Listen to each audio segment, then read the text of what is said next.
तो हमें भी पता लग जाएगा ऊपर वाले की शक्ति का। उसकी शक्ति है, आज भी काम करेगी। जब एक व्यक्ति एलिया के पास गया, एक राजा, अहाब राजा जब उसके पास गया तो उसी समय उसने कहा कि मैं हाथ उठाऊंगा और तेरे लिए प्रार्थना करूंगा। उसने घुटने टेक कर प्रार्थना किया और उसके बाद उसने देखा, कह रहा है कि परमेश्वर की शक्ति उसके ऊपर उतरी और एलिया ने कहा चल निकल, तू मेरे से पहले दौड़ ले जा। एलिया ने कहा जा पहले दौड़ ले मेरे से। आज मैं उन लोगों को कह रहा हूं जो लोग कहते हैं कि निराश है, हमारे घर में कोई काम नहीं बन रहा, हमारा कोई काम नहीं हो रहा, मैं उन लोगों को कहना चाहता हूं जाओ अपने रिश्तेदारों परिवारों को बोल दो। आज आपको लगता हो कि मेरा परिवार ने पहले कोठी बना ली, मेरे रिश्तेदार ने पहले मकान बना लिया, मैं वहीं का वहीं हूं, मेरा घर वहीं का वहीं है। जितने इस मिस्ट्री में आते हैं मैं उनके लिए हाथ उठा रहा हूं और जाओ उनको कह दो, कह रहे जाओ आप जाओ, तुम पहले जा, जो कर लिया दिखाओ, जाओ मेरे से पहले निकल जाओ अमेरिका, जाओ मेरे से पहले चले जाओ वहां पर, जाओ हो सकता है तुम मेरे से पहले अमेरिका चले जाओ, हो सकता है तुम मेरे से पहले मकान बना लो, मेरे से पहले दुकान बना लो, कोठी बना लो, लेकिन यहोवा की शक्ति आज रात मेरे और आपके ऊपर उतरेगी यीशु मसीह के नाम में। एलिया के ऊपर जब वो शक्ति उतरी और कह रहा है वो घोड़े पर था, मैं कह रहा हूं कौन, अहाब राजा घोड़े पर था और उसी समय वो घोड़े से दौड़ रहा था, लेकिन एलिया पैदल दौड़ रहा था और उसी समय वो इतनी तेज शक्ति उतरी कि वो उसी समय उस घोड़े से आगे निकल गया एलिया। जितने साल में करा वचन को मानने वाले बनेंगे, आत्मिकता में बढ़ेंगे, ये याद रखना करा कि तुम्हारे ऊपर ऐसी शक्ति उतरेगी आज रात, ऐसी शक्ति उतरेगी आज रात। कहता है कि तुम्हारा बिजनेस उनसे आगे निकलेगा यीशु मसीह के नाम में, तुम्हारा फाइनेंस आगे निकलेगा। हाथ को उठाओ और कहो यहोवा तेरी शक्ति उतरे मेरे ऊपर आज। जब तक कहोगे नहीं उतरेगी नहीं, याद रखना। ये अपने पड़ोसी को बोलो ये प्रॉफिट बजिंदर की तरक्की का राज है। आपकी ओए कैमरामैन सुन रहे, समझ में आ रहा है? पता नहीं इधर दिखाई नहीं रहा, आ रहा है कि नहीं? मैं कह रहा हूं कि मेरी प्रेयर सिर्फ ये होती है जब मुझे कुछ भी करना होता है तो मैं सिर्फ ये कहता हूं परमेश्वर अपनी शक्ति दिखा, फिनिश। समझ में आया? ये मैं ट्रेनिंग में सिखाता हूं बात, ऑनलाइन सुन रहे हैं जितने, लेकिन मैंने सिखाई नहीं, आपको फ्री में सिखा दी। सारे बोले हालेलुया। हाथों को उठाऊं और कहूं परमेश्वर मेरे बिजनेस में अपनी शक्ति दिखा, मेरे बच्चों के ऊपर अपनी शक्ति दिखा, उनकी पढ़ाई में अपनी शक्ति दिखा, जो मुझे तंग कर रहे हैं अब तू शक्ति दिखा। बोलो हालेलुया। मैं कह रहा हूं परमेश्वर अपनी शक्ति दिखा, मेरी सेवकाई में अपनी शक्ति दिखा। परमेश्वर जैसे तूने एलिया के ऊपर अपनी शक्ति उतारी, मेरे बच्चों मेरे परिवार के ऊपर, मेरी सेवकाई मेरे बिजनेस के ऊपर उतार दे यीशु मसीह के नाम में, आमीन आमीन। कह रहा है ये है आपकी प्रेयर, मोस्ट इंपॉर्टेंट प्रेयर। आप समझ रहे हैं? कह रहा आप प्रेयर करते हैं, लेकिन कई लोग बोलते हैं कि आजकल तो बहुत सारे जवान जो हैं, आज जो जवान लोग हैं वो बोलते हैं हमें पास्टर की जरूरत नहीं है, हमें क्या जरूरत है चर्च जाने की, गूगल पे सब आ रहा आजकल, यूट्यूब पे सब आ रहा आजकल, घर बैठ के सीख लेंगे, घर बैठ के कर लेंगे। लेकिन नहीं मगर लाल के सीन सपनों बेटो, कह रहा है कि आपको जब तक आप स्पिरिचुअल फादर के नजदीक नहीं आते तब तक वो शक्ति आपके ऊपर नहीं उतरती है। समझ में आया? इसका मतलब आपके जीवन में कह रहे के वचन में बने रहना जरूरी है, परमेश्वर के पास आना जरूरी है, उसकी आज्ञा मानना जरूरी है। जब आप संडे आते हैं, ब्रांचों में बैठे हैं, आप आशीषित हैं। आज बहुत सारे माँ बाप अपने बच्चों को कामयाब करने के लिए सिर से लेकर एडी तक का जोर लगा रहे हैं कि नहीं? आज माँ बाप सिर से लेकर एडी तक, उन्होंने कभी आइसक्रीम खा के नहीं देखी, कंजूस मक्खी चूस। उसने कभी कपड़े अच्छे पहन के देखे नहीं, बच्चों के लिए उसने त्याग कर दिया। हो सकता है आपने अपने बच्चों के लिए कभी दाढ़ी ना कटाई हो, 10 रुपए लेता, आजकल 50 लेता दाढ़ी वाला। मैंने तो मशीन ही घर मंगा ली भाई साहब, घोची कर लेता हूँ। सिर से लेकर एडी तक जोर लगा लिया, बोला हालेलुया। सिर से लेकर एडी तक जोर लगा रहे हैं आज लोग। माँ बाप को पता है, वो कह रहे कि बाप इतना कंजूस, बच्चों के लिए पैसा जोड़ दूं और जाएं, बस मेरे बच्चे विदेश चले जाएं, मेरे बच्चे गवर्नमेंट जॉब लग जाएं, उनका बिजनेस बढ़ जाए, उनका ये हो जाए, उसको पैसे मांगे तो उसको देने पड़े, तो मेरे पास पूंजी हो। सिर से लेकर एडी तक जोर लगा रहे हैं कि नहीं? लगा रहे हैं कि नहीं? हाँ या ना? आप काम करने जाते हैं, आपके दिल में रास्ते में आपको गोलगप्पा मिलता है, गोलगप्पे ले लो, आपका दिल करता है, लेकिन आप निकल जाते हैं। बच्चों के लिए निकल जाते हैं कि नहीं? अरे पत्थर रख के जलेबी वाला रास्ते में मिलता है, दिल पे हाथ रख के चली जाती हैं। औरतें जब काम करने जाती हैं किसी के घर में, टिक्की वाला आवाज लगा रहता, टन टन टन टन टिक्की गर्मा गर्म। औरतें बस दिल पे हाथ रख के बच्चों के लिए जोड़ता है, सिर से लेकर एड़ी तक। अरे सिर से लेकर एड़ी तक जोर लगा रहे हैं बच्चों को कामयाब करने के लिए, हाँ या ना, हाँ या ना। लेकिन फिर भी कहता है कि उनकी मेहनत की कमाई कहता है कि आज फेल हो रही है। आज बहुत सारे माँ बाप फेल हो रहे हैं, लेकिन जवान इस बात को नहीं समझ रहे। आज बेटे बेटियां इस बात को नहीं समझ रहे। माँ बाप कैसे दुख उठाकर सिर से लेकर एड़ी तक का जोर लगा रहे हैं तुम्हें कामयाब करने के लिए। लेकिन याद रखना, मैं उन माँ बाप के लिए भी आज वचन सुना रहा हूँ, उन बच्चों के लिए भी सुना रहा हूँ कि आज बहुत सारे लोग सफल होना चाहते हैं। जब तक आप अपने बच्चों को ये बात नहीं समझाएंगे कि आज कह रहे कि सफलता डिग्री में नहीं, कहता है कि आज सफलता कहता है कि आज आपके टैलेंट में नहीं, डिग्री में नहीं, कोई बड़ी पढ़ाई में नहीं, कहता है कि बड़े बिजनेस में नहीं, कह रहा है कि परमेश्वर उन लोगों को जीवन में सफल करता है। कह रहा है जो बच्चे पहला स्थान परमेश्वर को देते हैं, जो बच्चे परमेश्वर की ओर जीवन बिताते हैं। कह रहा है जब धरती पर रहकर, कहता है कि वो लोग इस धरती पर रहकर अपना जीवन परमेश्वर के भय में बिताते हैं और आदर करते हैं परमेश्वर का, उस दिन से परमेश्वर उनके बच्चों को कामयाब करना शुरू करता है यीशु मसीह के नाम में। आप अपने बच्चों को ये बात सिखाएं कि परमेश्वर कहता है कि डिग्री कह रहा है हमारे लिए कीमती नहीं है इतनी, हमारे लिए कोई बिजनेस इतना कीमती नहीं है, हमारे लिए पढ़ाई इतनी कीमती नहीं है बेटे। हमारे लिए परमेश्वर में चलना, आत्मिक रीति से बढ़ना और उसकी प्रार्थना करना, उसका आदर करना और उसको पहला स्थान देना। अगर आपने सीख लिया, याद रखना, मैं कह रहा हूं कि आपको सिर से एड़ी तक का जोर नहीं लगाना पड़ेगा बच्चों का।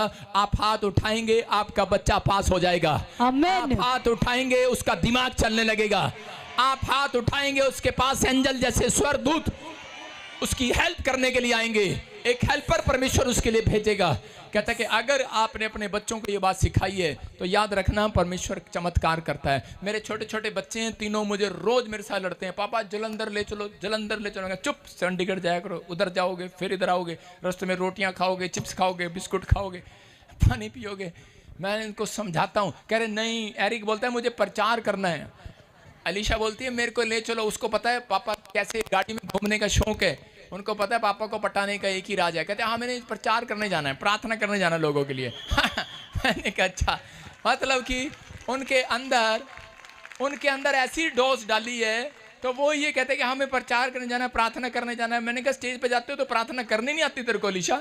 निकलती नहीं है, शर्माती है तू। बोलती है कह नहीं पापा मैं अब करूँगी। तो आप अपने बच्चों को ये सिखाओ, उन्हें पता लगी है बात। मैं कह रहा हूँ कि परमेश्वर जानता है। मेरा छोटा बेटा एरिक, मैं उसकी वीडियो रिकॉर्डिंग करके सुनाऊंगा जब वो अकेले में प्रार्थना करता है। इतनी अच्छी प्रार्थना कोई नहीं करता जितनी वो करता है। मैं कह रहा हूँ मुझे विश्वास है अपने बच्चे पर, इतनी अच्छी प्रार्थना करता है। ऐसे प्रार्थना करता है, मतलब रटी हुई प्रार्थना नहीं करता वो ऐसे प्रार्थना करता है, पापा यीशु आपको पता है आपका बर्थडे चला गया, आप फिर आओगे अगले साल, फिर आप फिर आने वाले हो और ढेर सारे गिफ्ट लेकर आओगे मेरे लिए, मुझे पता है। वो ऐसी बातें बोलते। और आपको पता है कि मुझे पता है आपने पापा को अनॉइंटिंग फिर नए साल देनी है, और मुझे पता है जो बुराई कर रहे हैं पापा अगले साल फिर वो बुराई करेंगे। वो ऐसे ही प्रार्थना करता कहता पापा मुझे पता है क्योंकि मेरा पापा और पढ़ने वाला है। आप समझ रहे हैं? मैं कह रहा हूँ छोटा बच्चा, उसकी रिकॉर्डिंग सुनाऊंगा मैं आपको। उसको सिखाया नहीं है मैंने, उसको पवित्र आत्मा उसके अंदर पुश करता है। याद रखना, जब आप अपने बच्चों को ये बात सिखाते हैं कि परमेश्वर के हमें पहला स्थान परमेश्वर को देना है, हमारे जीवन में बेटे पहले परमेश्वर होना चाहिए, उसका भय हमारे अंदर होना चाहिए और कुछ नहीं। वो पड़ोस में भी बच्चों के साथ खेलते हैं तो उनको बोलते हैं पहले रुको, हम बाद में झूला लेंगे, पहले हमारा टाइम हो गया, हम प्रार्थना करके आ रहे हैं। उनके साथ मोहल्ले के बच्चे, मोहल्ले वाले हमारे से चिढ़ते हैं, अरे पादरी का घर है, लेकिन मोहल्ले वाले के बच्चे, मैंने जब से झूला लगाया सब वहाँ आने लगे अपने पार्क में। जब झूला लगाया और उसके बाद वो जितने भी बच्चे हैं, उनकी माँ नहीं आते, बाप नहीं आते, उनके सबके बच्चे वो एकता और अलीशा के साथ बैठकर गीत गा कर जाते हैं। वो एक नई कलीसिया बना रहे हैं, सारा मोहल्ला जानता है कि 50 बच्चे, 50 दोस्त हैं मेरे छोटे से बेटे एरिक के। मैंने कहा शाबाश बेटे, नाम रोशन करेगा। मैं कह रहा हूं आपके जीवन में, कहता है कि आप परमेश्वर बचपन से ही फील्डिंग लगाता है। आप जब किसी को मारने लगते हैं तो फील्डिंग लगाते हैं दिमाग में।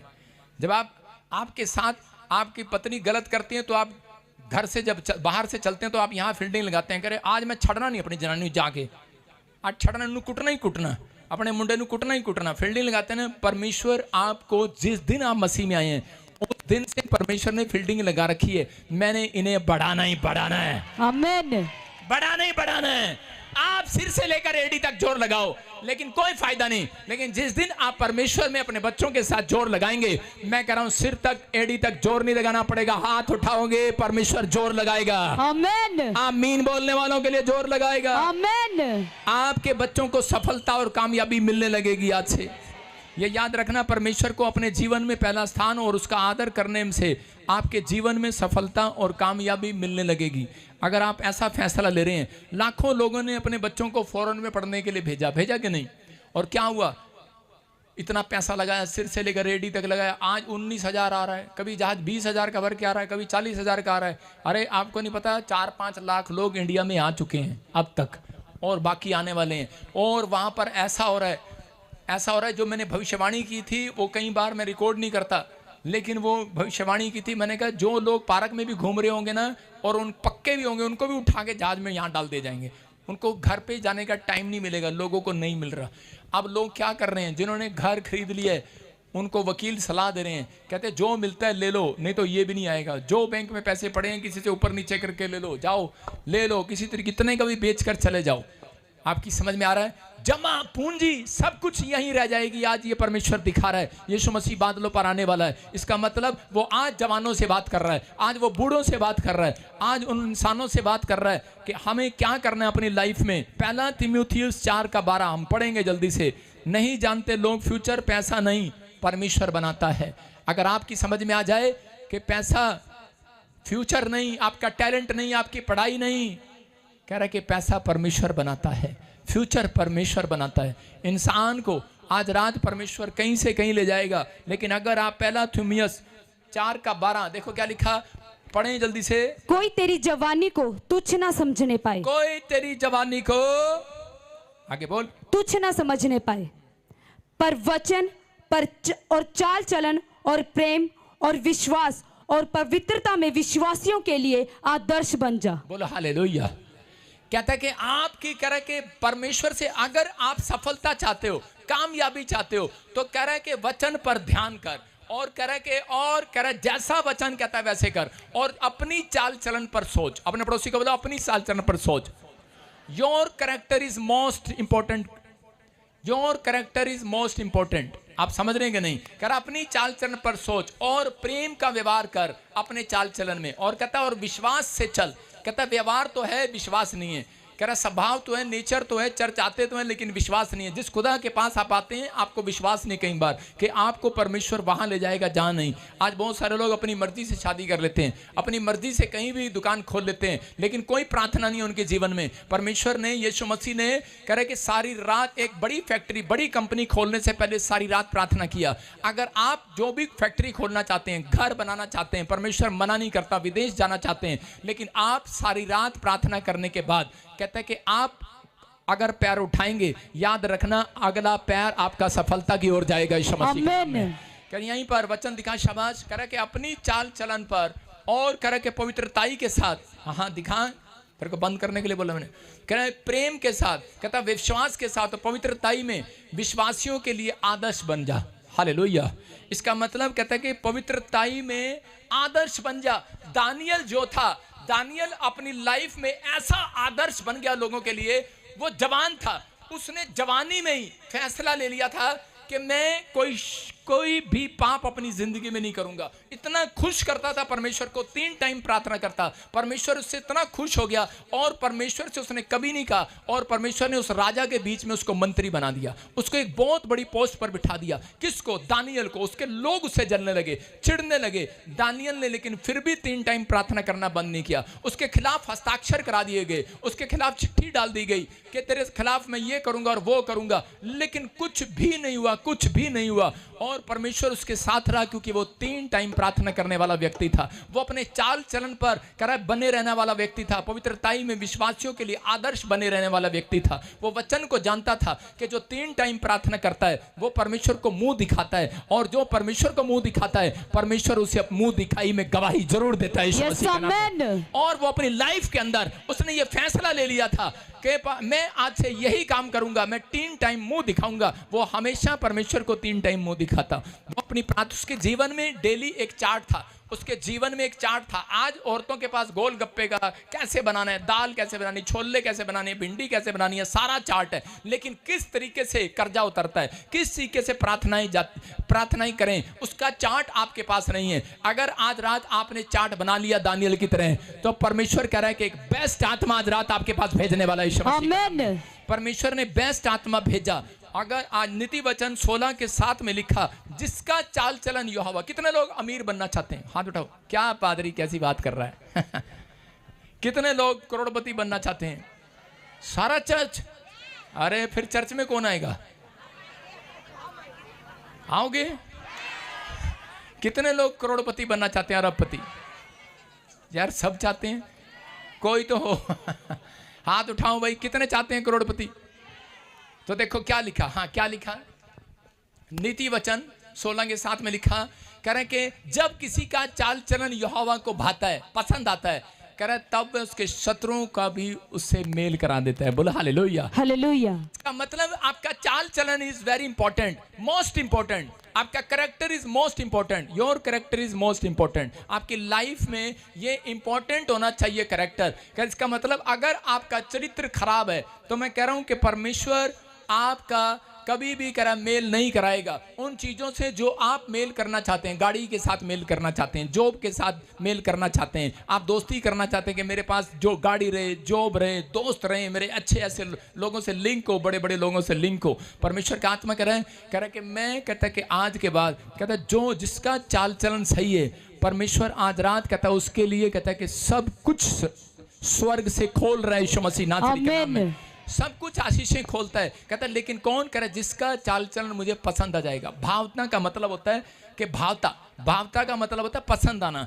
अगर परमेश्वर ने आपका चाल चलन पसंद कर लिया, लेकिन लोग जब चर्च जाते हैं तो लिपस्टिक, पाउडर, अच्छा सेंट, अच्छा कोट, अच्छा पेंट पहन के जाते हैं, अच्छी दाढ़ी काट कर आते हैं। लेकिन परमेश्वर का आत्मा कह रहा है कि मुझे, कहता है कि वो नहीं, कहता है कि मुझे तेरा चाल चलन पसंद आना चाहिए, मुझे तेरे कपड़े नहीं, मुझे तेरा जीवन पसंद आना चाहिए, तेरी लाइफ पसंद आनी चाहिए। अगर आपकी लाइफ, आपके बच्चों की बात कर रहा हूँ, जवानों की बात कर रहा हूं, अगर जवान लोग इन चीजों पर ध्यान देने लगे तो परमेश्वर उनसे बातचीत करना पसंद करता है। मूसा जब जवान था परमेश्वर ने उससे बातचीत करना पसंद किया। उसके बाद योशू के साथ परमेश्वर ने बातचीत क्यों किया? क्योंकि योशू जवान था, लेकिन इस बात के लिए नहीं, योशू जवान था कि इसके अंदर एक अच्छाई थी कि मूसा जब तंबू में जाता था प्रार्थना करने के लिए तो योशू उसके पीछे गेट कीपर का काम करता था और वहां खड़ा खड़ा प्रार्थना करता था। लेकिन योशू उठकर चला जाता था 2 घंटे के बाद, 4 घंटे के बाद, लेकिन वो जवान सुबह से लेकर शाम तक, शाम से लेकर रात तक वहां पर खड़ा रहता और प्रार्थना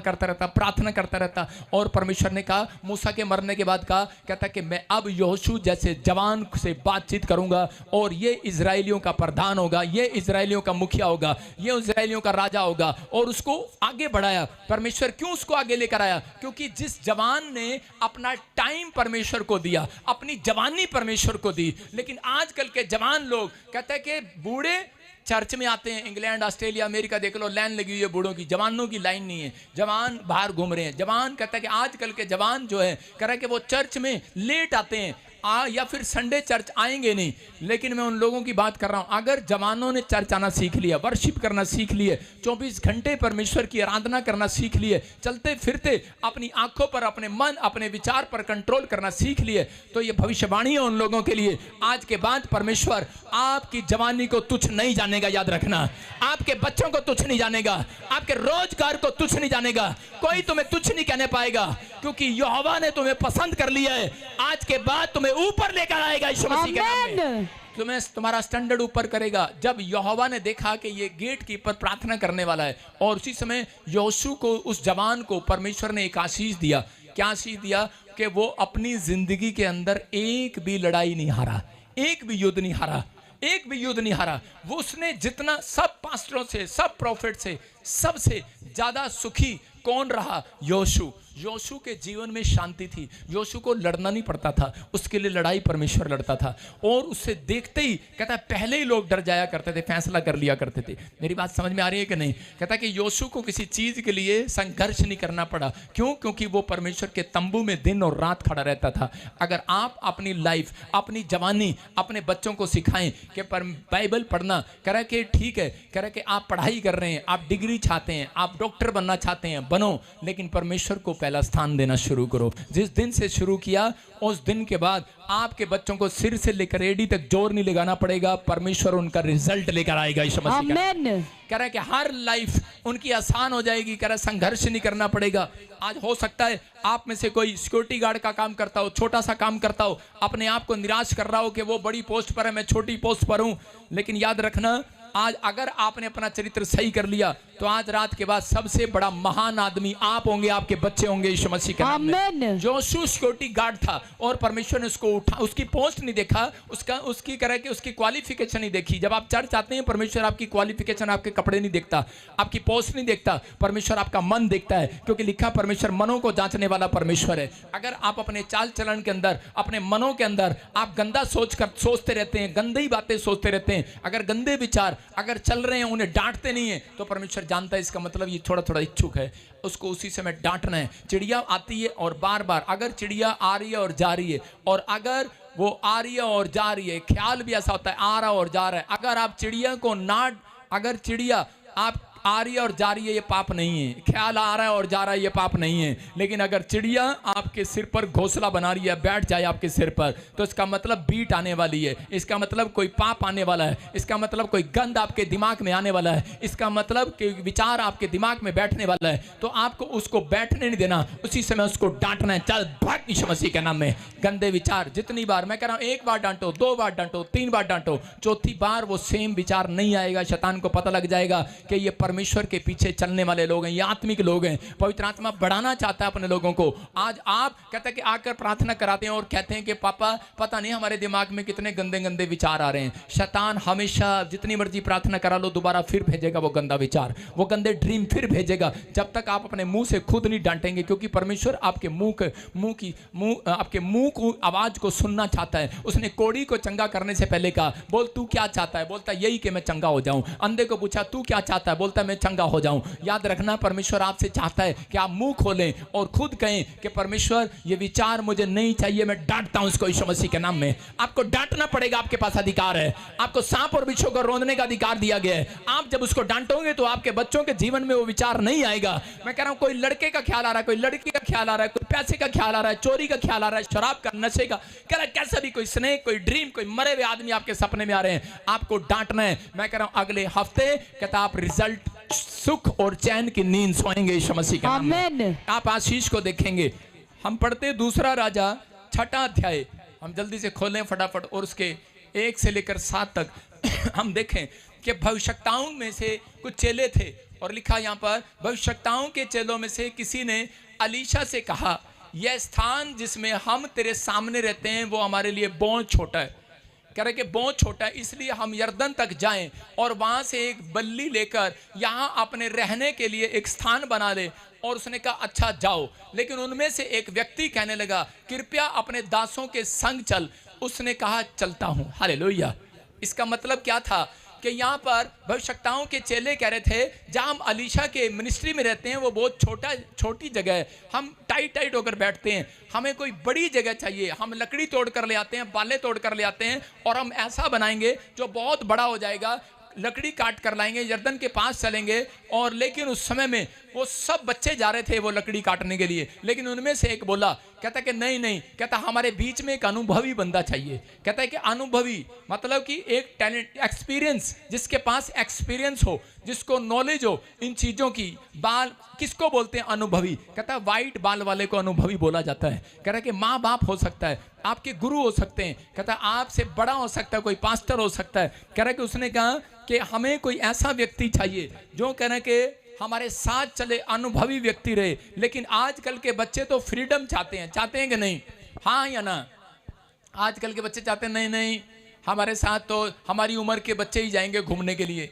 कई बार जब आप घूमने जाओ तो उस समय में आप किसी अनुभवी चिट्टे बाल वाले को लेके जा सकते हो। अगर किसी बच्चे का जन्मदिन हो तो वो कहेगा नहीं नहीं, इनको यहीं छोड़ दे, अनुभवी व्यक्ति को, बात नहीं करना आगे बैठ के।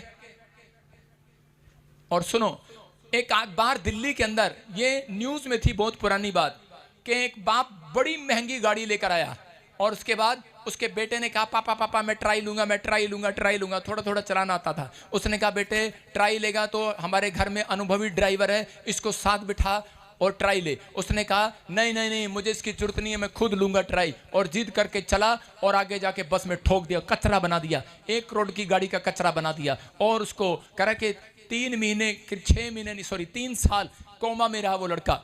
और उसके बाद उसको परमेश्वर ने उसके ऊपर दया किया, ठीक हो गया। मैं उन लोगों की बात कर रहा हूं कि आज जब तक आपके जीवन में कोई अनुभवी नहीं होगा तो आप कहीं ट्रैफिक में फंस सकते हैं, आप कोई जीवन में फंस सकते हैं, आप कहीं ना कहीं पाप में फंस सकते हैं, आप कहीं ना कहीं गिर सकते हैं। आपके बीच में कह रहा माँ बाप होने चाहिए, आपके बीच में कहता है कि आपका पास्टर होना चाहिए, आपके बीच में कहता है कि अनुभवी व्यक्ति होना चाहिए। अगर वो अनुभवी नहीं है तो कह रहे हैं कि आप कहीं ना कहीं फंस जाएंगे। यहाँ पर अलीशा को वो कह रहे थे कि हमारे साथ चल, और उसी समय अलीशा उनके साथ जाने के लिए तैयार था। लेकिन कुछ कह रहे थे कि अरे रे क्या करेंगे, हम चलते हैं ना, अनुभवी तो हैं, चलते हैं। लेकिन आज होता है ऐसा ही। एक बार एक ऑटोमोबाइल इंजीनियर ने एक बहुत आलीशानदार कार बनाई और शोरूम के अंदर खड़ी की। जब वो कार अंदर ही अंदर फैक्ट्री में बनाई और शोरूम में बनाई तो उस समय में वो कार बनने के बाद मालिक ने उसको बड़ी शाबाशी दी, क्योंकि इतनी सुंदर कार कोई नहीं, किसी ने भी नहीं बनाई थी आज तक पूरे वर्ल्ड में।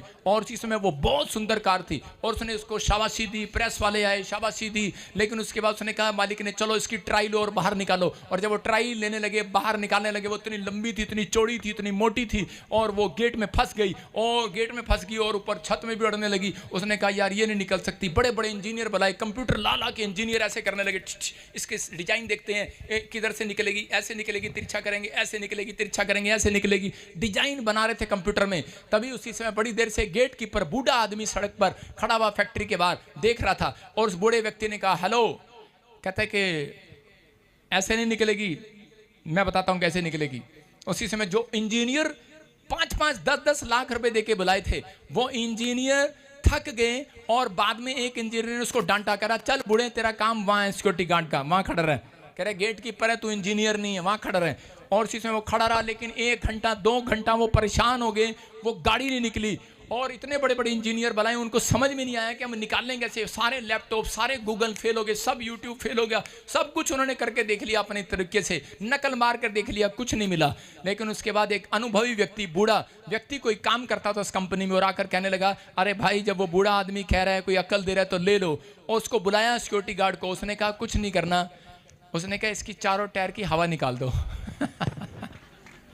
और उसकी चारों टायर की हवा निकाल के वो बिना उसके टी टी टी करके बाहर लगे। करे नहीं तो कहते छत तोड़ेंगे, दीवार तोड़ेंगे, ये तोड़ना पड़ेगा, इतना सा तोड़ना पड़ेगा, ये करना पड़ेगा। कहता लेकिन एक उसी समय उसका मालिक आया और उसने कहा आज से तुम सिक्योरिटी गार्ड नहीं होंगे, कहता आज से तुम मेरे कंपनी में मैनेजर होंगे, कुर्सी पर बैठेंगे।